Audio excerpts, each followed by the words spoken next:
RTC కార్మికులను గవర్నమెంట్లో తీసుకోవడం, దీని మీద తెలిసినోడు ఒకటి తెలియనోడు ఒకటి మాట్లాడుతూ ఉన్నారు. ఆ గవర్నర్ గారు పాపం నాకు తెలిసి తెలియక అనవసరంగా వివాదం కొని తెచ్చుకున్నాను. అనవసరంగా ఆర్టీసీ పెట్టిందే ప్రజలకు ప్రజా రవాణా ఉండాలని చెప్పి అధ్యక్ష. సరే, క్రమేణా కాలక్రమంలో ఆ సంస్థ నష్టాల్లో కూరుకుపోవటం ఎంత జరుగుతూ వచ్చింది. నేను కూడా ట్రాన్స్పోర్ట్ మినిస్టర్గా పనిచేసిన అధ్యక్ష. నేను పనిచేసిన రోజుల చాలా డెడికేటెడ్గా పనిచేసి, నేను మినిస్టర్గా బాధ్యత తీసుకున్న రోజు ఆనాటి ఏపీఎస్ఆర్టీసీ 14 కోట్ల నష్టాలలో ఉండే అధ్యక్ష. ఆ 14 కోట్ల నష్టాలను పూడుస్తూ వివిధ రకాల ప్రక్రియలు అక్కడ ప్రవేశపెట్టి మరొక 14 కోట్ల రూపాయల ఆదాయం తెచ్చినాం అధ్యక్ష ఆర్టీసీకి. అంటే తమను పూడ్చగలిగితే, శక్తి సామర్థ్యాలు ఉంటే నష్టాన్ని పూడ్చవచ్చు. కానీ ఈ మధ్య ఏమైపోయిందంటే అధ్యక్ష, అనేకమైనటువంటి డీజిల్ పెరుగుదల మన ఆర్టీసీ వాడే మేము ఆశామాషిగా చేయలేదు అధ్యక్ష. ఏ పని కూడా అట్లా చేయం. మేము గతంలో ఆర్టీసీ కార్మికులు సమ్మె చేశారు, మమ్మల్ని గవర్నమెంట్లో తీసుకోమన్నారు. మేము ఏం చేసినామంటే మీకు తగిన డబ్బులు ఇస్తాం, మీరు నడపండి, లాభాలు తీసుకొచ్చే ప్రయత్నం చేయమని ఒక బెస్ట్ ఐపీఎస్ ఆఫీసర్ని అక్కడ ఎండీగా వేసి, మనం మంచి అనుభవం ఉన్నటువంటి బాజిరెడ్డి గోవర్ధన్ గారిని చైర్మన్గా వేసి విశ్వ ప్రయత్నాలు చేసినారు వాళ్ళు కూడా.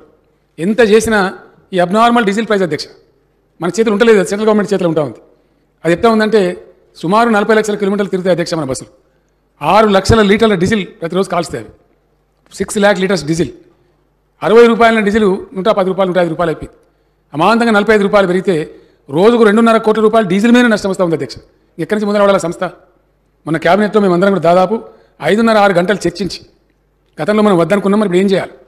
మా చర్చలో తేలింది ఏంటంటే అధ్యక్ష, నేను కుల్లకుల్లా చెప్తా ఉన్నా, నేను దాచిపెట్టేదేం లేదు. ప్రజలకు రవాణా సదుపాయం కల్పించడం ఏ ప్రజాస్వామ్య ప్రభుత్వానికైనా ఒక సోషల్ ఆబ్లిగేషన్. మరి ఆర్టీసీని తీసేద్దామా? తీసేయడానికి లేదు. ఆర్టీసీ బెస్ట్ స్కిల్ ఉన్న సంస్థ, జీరో యాక్సిడెంట్ ఫ్రీ ఉండే సంస్థ, ప్రయాణికులను క్షేమంగా చేరవేసే సంస్థ. మనమే లక్షల కొద్ది పాసులు ఇస్తూ ఉంటాం విద్యార్థులకు, మరొకలకు. మనది మంచి సదుపాయం. ప్రజలు కూడా బస్సు ఉండాలని కోరుకుంటారు తప్ప పోవాలని కోరుకోరు. మరి ఏం చేయండి? ఆ సంస్థగా మనగడ సాగించే ప్రయత్నం లేదు. ఇంకా ప్రభుత్వమే సాకాలి, ప్రభుత్వమే సాగాల్సిందే. వాళ్ళు చేయలేరు. వాళ్ళ కాలికి మస్తు ప్రయత్నం చేసినారు గోవర్ధన్ గారు, ఆ ఎండీ గారు చాలా ప్రయత్నం చేసినారు. చివరి క్యాబినెట్లో తేలింది ఏంటంటే వాళ్ళకి సంవత్సరానికి 1500 కోట్లు ఇస్తా ఉన్నాం అధ్యక్ష. ఇప్పుడు బడ్జెట్లో పెట్టి మరి ఇస్తా ఉన్నాం. Every year 1500 crores we're giving to the RTC. Government లేదన్న పేరు కానీ గవర్నమెంటే సాగుతూ ఉంది దాన్ని. ఆ వచ్చేది ఏమో సరిపోవడం లేదు. కాబట్టి ఇంకా తప్పదు, మనకు ప్రజలకు ప్రజా రవాణా ఉండాలి. ఏ ఆబ్జెక్టివ్ దాన్ని పెట్టినారో ఆ బాధ్యత నుంచి మనం తప్పించుకోలేము. తప్పకుండా ఉండి తీరాలి. కమాన్ ప్రభుత్వంలోకి తీసుకుందాం. ఆ కార్మికులకు పాపం భద్రత వస్తుంది, వాళ్ళకి చిక్కులని పోతాయి. ఆ విధంగా చాలా బాగుంటుందని మేము భావించి మన క్యాబినెట్లో ఫైనల్ డెసిషన్ తీసుకున్నాం. వద్దన్నో లేపు ఎట్లా తీసుకున్నారని మాట్లాడే పిచ్చి వాళ్ళు ఉన్నారు బయట. వాళ్ళతో సంబంధం పెట్టుకోలేదు. ఏ పని చేసినా గవర్నమెంట్ ఒక బాధ్యత ఉంటుంది, ఒక లోతైన దృక్పథం ఉంటుంది, ఒక పరిశీలన ఉంటుంది. దాని మీద స్టెప్ తీసుకుంటాం. ఈ సగం ఎందుకు, బయట మేనేజ్మెంట్ ఎందుకు? మనమే ప్రభుత్వమే డబ్బులు పెట్టి ఇంకా కొంచెం దాన్ని స్పీడ్ చేసేటట్టు 10 రూపాయలు ఎక్కువ ఇచ్చేటట్టు కూడా చేద్దాం. మంచోళ్ళకి ఇద్దరు ఐఏఎస్ ఆఫీసర్లను పెడదాం, యంగ్ ఆఫీసర్లను పెట్టి బాగా పనిచేద్దాం ఉద్దేశంతో ఆ నష్టాలు ఎట్లాగో భరిస్తున్నాం కాబట్టి అనవసరంగా అక్కడ ఎందుకు అకౌంట్స్ మన దగ్గరికి వస్తాయి, మొత్తం బాగుంటుందని చెప్పి నిర్ణయం చేసినాం.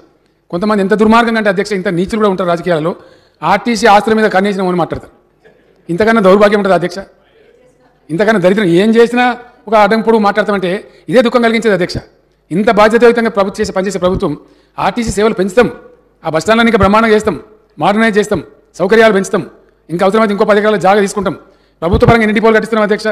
ఇప్పుడే అక్బరుద్దీన్ ఓవైసీ గారు అడిగినారు, బండ్ల కూడా నాకు బస్ డిపో కావాలని చెప్పి. ఎందుకంటే అక్బరుద్దీన్ పర్సనల్ ఏం లేదు అక్కడ. ఆ ప్రాంత ప్రజలకు ట్రాన్స్పోర్ట్ ఫెసిలిటీ కావాలి. Is idea is constituency people should get good facility. Definitely government will take up. దాని ఏమవుతుంది, ఇంకా అదనంగా జాగాలు సమకూరుస్తాం. అవి బోలేతే अकबर भाई क्या औकाफ जमीन का है, वहाँ से नो ऑब्जेक्शन लेके वहाँ सारी चीज़ बना सकते बोले. ऐसा और जमीन हम आर्टिस्ट को देंगे, देते ही जाएंगे. उस संस्था को बढ़ा लेंगे. वो अपना संस्था है, अपना घर का बच्चा है, उसको कैसे मार देते?